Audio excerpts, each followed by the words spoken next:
Hello, this is your second video for Chapter 1, Section 7. And in this video, we will be discussing absolute value inequalities. And we have two different types we have to examine. We look at inequalities with absolute value and a less than symbol in them. And we also look at inequalities with absolute value and a greater than symbol. Okay? So let's start out with just some information here. An inequality that contains an absolute value symbol is called an absolute value inequality. Now remember, we've already talked about solving absolute value equations. These are going to take a little bit more time because we have some different things to worry about as far as what the symbol is that's going with the absolute value. Is it less than or is it greater than? So step one in our technique is we need to figure out what type of inequality we have. So do we have something that's less than, which could also be less than or equal to, or is it a greater than? All right. And the reason is we separate those, and we have one technique for anything that would be less than, and we have a separate technique for anything that would be greater than. So first I have to decide, which do I have? Is it less or is it greater? Okay. Now, step two says if the symbol has less than, then we definitely have to rewrite, but our focus is rewriting as a compound inequality. Okay. Now, in your text, I know I'm going to use the same letters here.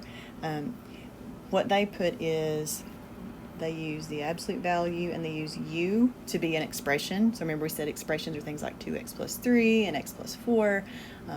And then less than a constant. Now remember, this also works if you have less than or equal to. So if it's either of those with the less than, we have a new way to write it. And just like when we did the equations, our new way to write this inequality removes the absolute value symbol. All right, so here's your new way here. Negative c, so that's the constant or number value, is less than u, is less than c. Now, if it has the equal to symbol, you would do something similar. You would just put the equal to in there, all right? So those are the methods for less than or less than or equal to. All right? Now, if the inequality uses greater than, then we're going to split it into two new inequalities, all right? So if we have greater than, we will have two new inequalities. So let's say if it is greater than c, or if it has equal to, it could be greater than, it could be greater than or equal to, either case. Then we will have two new inequalities, right? Now, the first one is the easy one. You just write down exactly what you had in your original and you drop the absolute value bars. The second one requires two changes. You take your original, you reverse the inequality, and you include an opposite sign on your constant. Right now, I know all that with the letters might look a little confusing, so let's actually apply these with numbers. It'll be a lot easier when we see them with numbers. All right, so we have two examples here.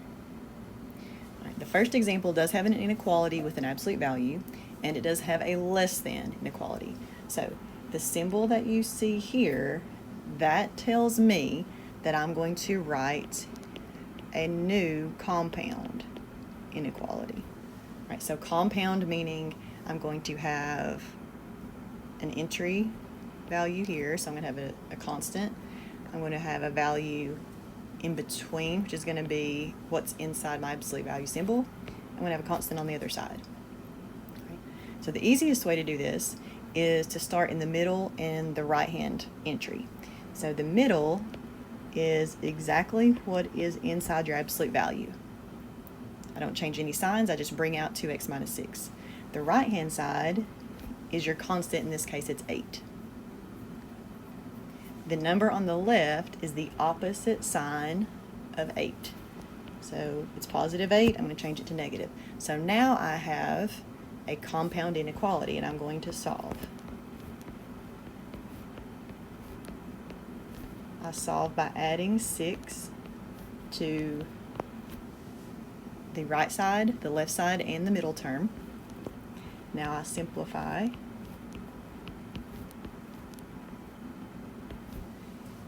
And I want to divide by 2. Remember, the goal is to leave x in the middle. So I get -1 is less than x is less than 7. Now let's go ahead and write this as an interval. So I would take my two values, -1 and 7. Right? I'm not including those because they do not have equal signs, so I use parentheses. So anything between -1 and 7, but not including those numbers, would make that inequality true. Okay, second example. Step 1 was to determine which type of inequality. This one deals with a greater than. So in a greater than inequality, my technique is to break it apart into 2 new inequalities. The first one is your original, and let me move that over.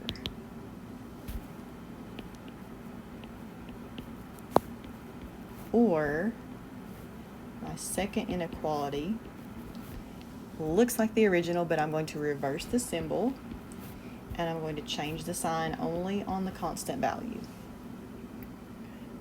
Now I want to solve each one of these individually, so I'm going to subtract 3.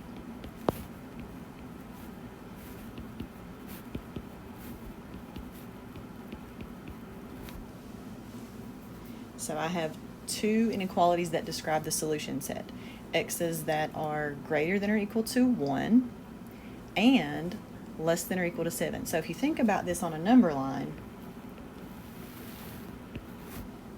greater than or equal to 1 is going to start at 1 and include all the numbers to the right. Less than or equal to -7 is going to start at 7 and include all the numbers to the left. So this is the first case we've seen where the solution sets do not overlap. They go away from each other. So this is how we write it.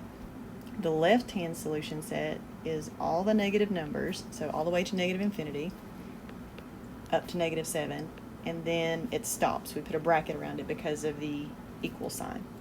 So in this portion here, I don't have any solutions, so I'm going to have this jump in my intervals. Now, I use this symbol for union, so it says I have one group, I've got something that's skipped in between this group, and then I'm going to join it with this other set of symbols. So I'm joining it with what we call a union. The answers start at 1 and they continue to infinity. Right. So the only time you should need something like this where you've got these 2 sets that are not touching each other is when you deal with an absolute value that has a greater than or equal to symbol. Last page here, and this is something to notice that will make things easier, because when you're solving, you do need to pay attention to where the absolute value symbol is located. So we always want the absolute value symbol to be on the left side of the inequality. So if you have a question that looks like either of these, before you start solving, we should rearrange or rewrite this inequality. So I want to say 6 minus 3x, absolute value, and 18. So when I reverse that, that also reverses the inequality symbol. So rewriting can have you change the inequality. Same thing with the one over here, this with the 3. I would write it as 2x minus 1 is greater than or equal to 3. Now both of those are greater than, so if I wanted to solve, I would have to break them apart into 2 new inequalities.